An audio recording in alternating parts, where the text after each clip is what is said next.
What is up, everybody? Welcome to the Fantasy Flex podcast from the Action Network and Fantasy Labs. I'm your host, Chris Raybon, and this is your NFL Week 12 DFS preview.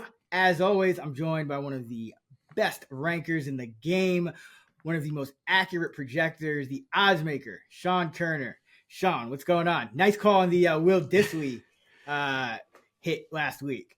Yeah, thanks. Yeah, I have a Will Disley jersey on order right now. That's how invested I was in him last week. But you had Taysom Hill's massive game and MVS, right? Like, hey, I mean, Taysom Hill is just an auto. Like, I have to mention him anytime we do a pod. I feel like I'm mentioning him on our waivers pod. We pick him up. He's still available in 54% of fantasy leagues. I mean, how nuts is that? Madness. But you and I were just talking off air about this week. We're hearing the Steelers want to get Justin Fields even more involved in their offense with a package of plays. We're hearing that the Cowboys want to get Trey Lance more involved in their offense with a package of plays. I don't think it's any coincidence that we're hearing that the week after Taysom Hill just goes completely bonkers. So, when guys are like, when you have guys like that in DFS or like fantasy, even if they're just on the waiver wire, like, you got to pick them up. I remember there's a guy named Terrell Pryor. He was a quarterback, and then he switched to receiver, and he had some massive weeks, and it was, you just kind of said, all right, hey, like, he's athletic. Darren Waller, he was a tight end, wide receiver, switches to tight end. I mean, anytime you got a guy that can position switch, it's just kind of it should be a light bulb go off in your head. Like, all right, at least see what's going on. And we've known about Taysom for a while though, but man. Yeah, so the plan this week is we have that new Parlay Express account to pick, our favorite guy from this episode and parlay their touchdowns, right?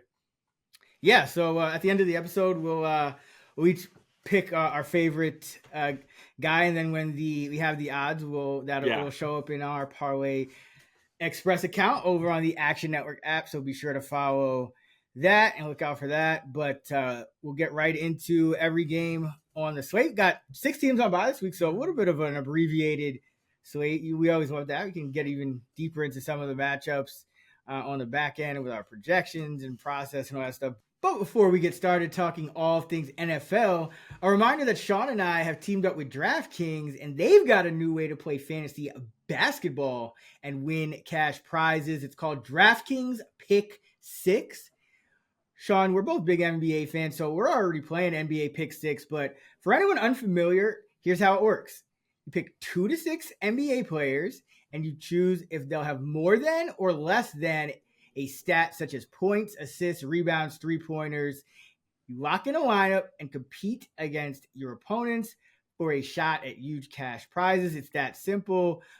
And Sean, when I'm building my pick set, one thing I love to do is target point plus assist less thans for star players. I think it's a smart contrarian move because people don't like to go less thans on star players, and because you can't get a point and an assist at the same time. True. So that's kind of what I like to do. What about you? Yeah, that's a good one. I like correlating picks. I think the idea is go big or go home, right? You're trying to win all your picks, or, you could lose them all. But that's the idea of having correlated picks. Like, it can help with that, go big or go home approach. So, if I'm taking more than on a player's points scored or their 3 points made, I'm going to look at their teammate that passes them the ball the most and take more than on assists. You could also, look at the other side and think, well, they're going to make a ton of shots. I'm going to take the less than on one of their opponent's rebounds or something like that. So everything's kind of connected, correlated, where, you might lose all of them, but the goal is you might win them all too. And that's kind of what you're going for in these contests. Exactly. And everyone's a winner with DraftKings Pick6. We look forward talking more strategy with you, Sean. But if you're listening out there and you want to play, all you got to do is download the DraftKings Pick6 app. And right now, new customers can play $5 on their first pick set and get $50 in Pick6 credit. And you can use our bonus code FLEX6, that's Flex 6 at sign up. Just download the DraftKings Pick6 app and use promo code FLEX6 at sign up. All right, back to today's episode. NFL Week 12. Got some Taysom, got some MVS, got some Will Disley going last week. All right, let's get to the main slate. Let's start off with the Vikings at the Bears. Another low total game. The Bears are a home dog, plus 3.5. The total is 39.5. And I'm going to go back to our guy, Jalen Naylor, in this spot. He's 3,600, and I think it's a good time to buy back in because, Josh Oliver, who's been productive, banged up. Jordan Addison's a little banged up as well. He left the game last week with some cramping, but also looks like he's going to be on the injury report with a leg issue as well. So I don't think he's 100%. Didn't look it out there as that game progressed, and Naylor did take over some of his snaps, and then Brandon Powell went into Naylor's spot. So I think everyone's kind of trying to figure out this tight end situation with the Vikings. I think Cam Akers will be pretty popular. He's an option as well, but I think he's kind of obvious. So this is the kind of spot where I love to target a Naylor. When you least expect him, he'll get 1 or 2 catches, but it'll be a touchdown. I think he's done that in like 2 or 3 games this year, like a 1 or 2 catch game, but gets a touchdown, which is pretty rare because usually you see guys who get touchdowns, they'll end up with 3-4 catches. It's usually the guys who are running the most routes, but Naylor has been a very efficient receiver all year long, and I think it's going to be a pretty contrarian play because this Bears pass defense has been good. It's the run defense that's struggled, but Naylor, with the coverage always going to lock in on Jefferson, is going to have his opportunities. You've been the Naylor whisperer. I think he's scored every single time you've brought him up on this. So his odds should probably be off the board if we're being honest. I mean, now you like the like how Romo always loves to like tell Jim Nance he's got to jinx the field goal kicker, and a ton of kickers have missed this year too. But no one's expecting a jinx on Naylor. Like I'm just stating a fact is all it is. All right, let's go to the Chiefs at the Panthers. Big spread of this one. Panthers plus 11. The total is 41. So there's a very narrow kind of range of outcomes if this game is going to go exactly according to the spread. They usually don't though. Yeah. So, but just thought I'd point that out because that is interesting. But what do you like in this spot? Yeah, are the Chiefs even capable of winning by more than 2 scores? I don't know, but I'm going to go with Jatavion Sanders here at 3,400. And Sanders was sort of in the middle of a breakout heading into their Week 11 bye. Before the bye, he had a season-high 89% routes run rate. Very talented 4th-round rookie who had the skills to be a solid pass-catching tight end. But I thought he was a bit raw. I honestly thought it was going to take him a year or 2 to really break out. But we've already seen that happen. So coming out of the bye, I wouldn't be shocked if he keeps it going. Tommy Tremble could return here, which has dinged Sanders, usage in the past. But with Ian Thomas now on the IR with the calf injury, maybe that helps offset it a bit. We still see Sanders having like a 80% plus routes run right here. So in a game which I guess should be a pass-heavy game script, I like Sanders here. Plus I looked, the Chiefs have actually allowed 13 different tight ends to clear 20 yards this year in just 10 games. That might not sound like a lot, but if I project a tight end for over 20 yards, they're instantly inside my top 25. So it is a pretty big deal that they've allowed so many different tight ends to clear this number. And Sanders is essentially their only tight end right now. So I like his upside here at 3,400. Maybe coming off the bye, people kind of forgot about him. So I don't think his rostership will be that high, but I think he still has, a ton of upside. Only tight end? How could you forget about the legendary Felipe Franks, former quarterback? He might be the next Taysom Hill, quarterback turned tight end. Could be. He's been kind of floating on in and out of that roster, that active roster all year long. He's only played a snap or 2. 6'10"? I think I'm mixing him up with John Fitzpatrick, but yeah, Felipe Franks. Yeah, Franks is on. He used to be a Falcon. Probably a couple of quarterback starts, I want to say, in the preseason. Oh, and that's last right. Couple of years he's been moonlighting as a 5th-string practice squad tight end that occasionally gets called up to the game day roster to stand on the sideline and or play special teams. So that is their third tight end right now. So even if Tremble's back, you'll probably just have a 2-man rotation with Sanders and Tremble because Franks has been playing snaps. And love those rookies coming out of a bye. I think that's just from a game plan perspective, logical perspective, when you usually see those uptick slightly in terms of hit rate, just because of the extra time and teams go, we got to get this guy going. So let's go to Dallas in Washington. In Washington, the Commanders favored by 10.5. The total is 45, and I do expect the Commanders to be better on offense in this spot. They have struggled. I like a lot of their main guys like Brian Robinson, Daniels. I do think Terry McLaurin kind of gets a squeaky wheel here, but I'm going to go with Jeremy McNichols because this is also a 10-point spread. This Dallas defense still struggles against the run, even with Micah Parsons back.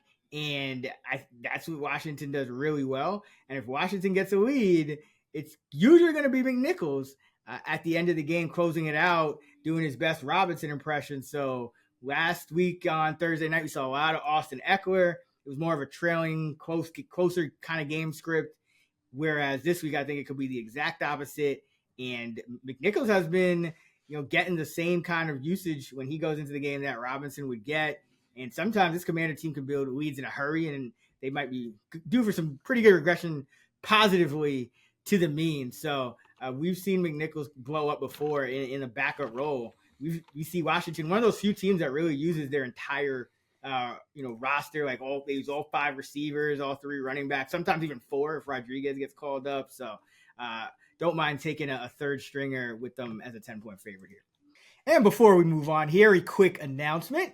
Action Network is running back our annual Black Friday sale, offering our best price of the year on a year-long Action Pro subscription. If you're still on a Pro subscriber, visit actionnetwork.com/Black Friday, and you could get $40 off a year of Pro. Receive instant access to all of the picks and projections from myself, Sean Kerner, Stuckey, and the whole Action Network squad. That's actionnetwork.com/Black Friday for the best price of the year on Action Pro. All right, let's go to New England at Miami. Miami coming off the big win last week, -7 with a total of 46. I'm going to go with Kayshon Boutte here at 3,500. This Patriots wide receiver rotation has been a nightmare trying to project lately, but the easiest one to project is Boutte because you just put him in for 99% routes run rate. That's what he's averaged now over the last 3 games.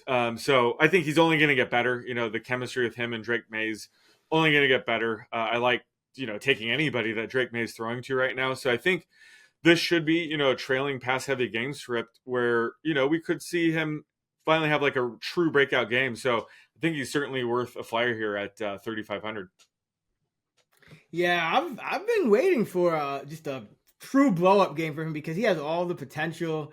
I think he's right there with Douglas. I think is their most promising receiver. It's just that Douglas has more to show for it because he gets those high percentage slot routes, and Boutte's always kind of running those low percentage routes downfield, and the line hasn't been able to protect, and the quarterbacks are haven't really been able to get him the ball. But I've seen him; he's been open, so it's going to happen at some point. I think just kind of a massive game, and everyone's like, who is this guy? Exactly. All right, let's go to speaking of which, who is this guy? Let's go to Tennessee at Houston, and I'm gonna go with Bryce Oliver here. Big bodied Youngstown State undrafted free agent, preseason star though, had a game in week 3 against the Saints where he went for 2 touchdowns and 3 catches overall, and then he gets called up to the roster, and he's run 4 routes in his career. He's got 3 catches for 56 yards on those 4 routes, but he has not scored a touchdown yet. He has pretty much only played on those 4 routes. So he's going to be under the way under the radar. But if you catch 3 for 56 on your last 3 routes, because I think his first route was the one that wasn't targeted, I think it's going to get the coaching staff's attention. So I wouldn't be surprised if we see him get a little bump in snap rate. We saw that with Jaquan Jackson a couple weeks ago. He didn't really do anything with it, but he did see a bump to around 20% after getting about 1 route per game for his first couple of games as a rookie. So I wouldn't be surprised to see Oliver get maybe a little bit of it worked into the red zone game plan if they get there, or maybe if it's just in some kind of garbage time again. But either way, I think there's a lot of ways that this guy could pop now that he's shown that he can carry over some of that from preseason into the regular season. And the Titans keep churning out these guys. I mean, Westbrook Akine last week, and he just goes off for a touchdown almost every other week, and no one's ever talking about him. Oliver might be the next Westbrook Akine, because he might end up earning himself a bigger contract at some point. So Bryce Oliver min-priced for me in this Texans game. I'd be surprised if he's like a 0.5%. I love it. And low ownership, his touchdown odds are probably gonna be like 20-1. Oh yeah. Fantastic flyer. Yeah, fantastic flyer in every shape and form. All right, let's go to the should be a lot of fantastic fantasy performances in this one. Detroit at Indianapolis, indoors. Detroit favored by 7.5 on the road. Doesn't really matter because Detroit just covers every week. Or does Indianapolis stay close? Who knows? But the total is 50.5. That's what we want in a spot like this. So who are you going with in this one? Going back to the rookie here in A.D. Mitchell for the Colts at 3,900. If you were to just look at his underlying usage, you have no idea who it is. You would think it's either Bryce Oliver or Tyreek Hill last season. Like, that's what it looks like when I'm just looking at his usage. Wow, the problem is he doesn't get playing time. And we saw that again last week with, Michael Pittman back. He only ran, a handful of routes, but he still managed to haul in a 33-yard pass. And he's had so many passes this year, overthrown, or just he ran the wrong route or something, where he could have had a few massive games, a few long touchdowns by now. But just bad luck. He hasn't gotten it. With Pittman back, it's hard to see how he gets playing time. But again, he doesn't need much playing time. But like if a wide receiver were to pick up an in-game injury, or they just decide to start giving Mitchell more snaps, I think he has massive upside still. With Anthony Richardson looking a lot better too, gives me more confidence in everybody in this offense. But I've said it. I think Mitchell sort of has T. Higgins upside once he gets better chemistry with his quarterback and runs the right routes. So I'm going to go with Mitchell here in, DFS maybe as my touchdown pick here. But I think these spots are when he's really sneaky, when nobody's going to be on him, but he still has that massive upside. And this is a game against the Lions. It could get out of hand. That could be another situation as he's just playing in the fourth quarter because it's a blowout. So he could get some garbage time stats here as well. So love taking Mitchell whenever you can when he's going to be like low rostered. Yeah, a couple of things. Number one, I believe I could be wrong, but was the 33-yard catch the one where he was stopped at the 1? I think he might have been stopped at the 1. He stopped at the 1. I believe it was in the Jets game. It might have been the week before, but he's been stopped at the 1 very recently, or very close to the goal line. Yeah, at least 3 times this year, if I can recall. And also, another way he could get playing time is last week the Colts deactivated Will Mallory, their fourth tight end. Yeah. And they just have not been using tight ends in the pass game much for whatever reason this year. So you could see some funky formations with, what would that be, a 4-1? Yeah, 4-1 personnel. No. Yeah, what's 4 receivers? 0-1, right? Would it be? Yeah, or 1-0. I think whatever. That's 4 receivers. 5. Yeah, 4 receivers and 1 back and no tight ends.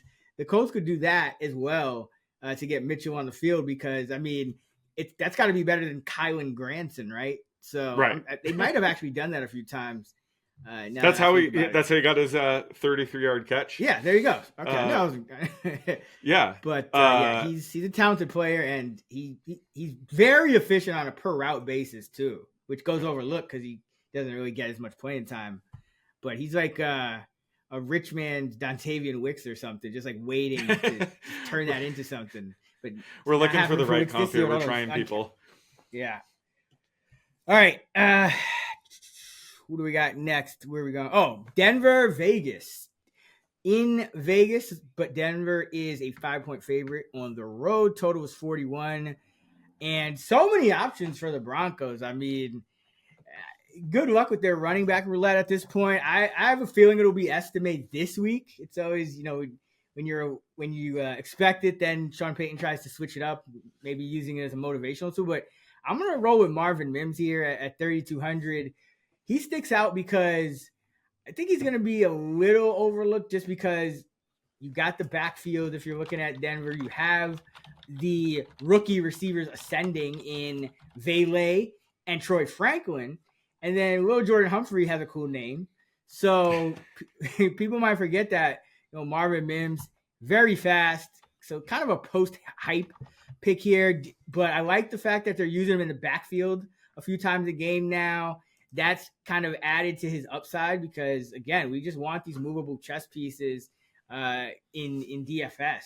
They just carry so much upside specifically because you don't know exactly how to project them or what they're going to do next. So, if you asked me like 5 weeks ago, would Marvin Mims be involved in the backfield and kind of doing the things that he's doing now? I probably would have said no because that was what happened for the first, 25 games of his career. But his usage has started to change over these last couple of games, and it paid off in a big way with a touchdown catch last week. So I'm not trying to chase it here, but I do think just because of the way that they're keeping defenses off balance and his speed, that it is repeatable for him to get back into the end zone and have another big game, because the important thing is that he's being schemed into the game plan now on offense rather than just special teams. All right, next up, we got the Niners at the Packers. Could be some weather in this one, so make sure to monitor that one. But Packers favored by 2.5. The total is 48. Sean, where are you going? Well, normally I always go with like deep sleepers at a very high rate. So I'm going to do something kind of weird here. I'm going with Jaden Reed at 5,900. I know he's a stud, but he's under 6K. He's just way too much value being offered right now at 5,900. So I'm going with Jaden Reed here. I don't care if it's chalky or what, but I think that, his rostership might be a bit lower this week. He has been struggling of late. Last week, kind of a down game usage wise, only had a season low 60% routes run rate, caught 2 balls for 23 yards and a touchdown. He's rushed for -5 yards the last 5 games. I think he's going to bounce back with one of those explosive runs that we typically get from him that he had, last season, earlier this year. So I just think this is a bounce back spot for him against San Francisco. He tends to thrive in more competitive game scripts. Yes, the Packers are -2 here at home, but I think this is going to be a closer game where they're going to lean on the pass more 11 personnel, where he's going to be on the field more. So, and you mentioned, this could be a game where there's some weather with some rain, and I think that would actually benefit him. He's amazing, after the catch. So I could see them designing quicker passes to him and let him do the work after the catch. So I think the weather would actually enhance his ceiling here. So again, like, he's 5,900, but I think he's offering massive value still. So in this game, I'm going to have a ton of Jaden Reed. Yeah, Jaden Reed he's just getting those downfield targets, man. And that's what you need, especially when you got a guy who's playing, slot receiver and 1-1 personnel, but his fantasy profile is nothing like that, which is excellent for his upside. Okay, last game on the main slate, Cardinals at Seahawks, divisional matchup. This one's been flip-flopping between Cardinals favored by 1, Seahawks favored by 1, so it should be a close game. The total is 47.5, and I'm going to go with tight end Elijah Higgins here of the Arizona Cardinals. And the reason I like him is because he has a pretty consistent role where he gets between 25 and 40% of the passing snaps each game, and he's get pretty good leverage on what I think should be a popular play in Trey McBride here.